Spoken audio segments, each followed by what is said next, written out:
In Montpelier, Vermont lawmakers moving forward with an effort to repair the state's underfunded pension system, despite a veto from the governor. NBC5's Brianna Borghi is live at the State House tonight with more on this. Brianna. Brian, the Senate voted unanimously to override Governor Phil Scott's veto yesterday on that pension reform bill. The House will vote tomorrow, and legislators on both sides of the aisle are saying this bill needs to move forward. Vermont is facing $3 billion of unfunded liabilities in its public retirement system.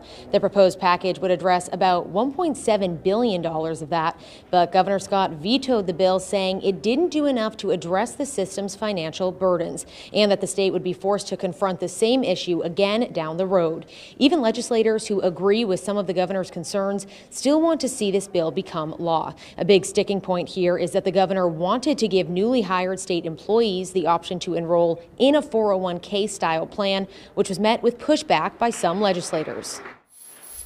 What we see across the country is it costs more to administer a defined contribution plan and people get less. So I have concerns too about the impact of allowing a DC plan to further destabilize the system. I was hopeful that we'd come to some sort of more systemic changes, more systemic changes that would allow us to come to more of a long-term solution to it. But again, we have to move forward with this at this point.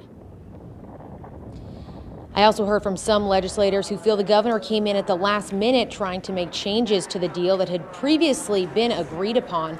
Now we're told the Pension Oversight Committee was created to keep looking at this issue to prevent major fallouts if things do shift.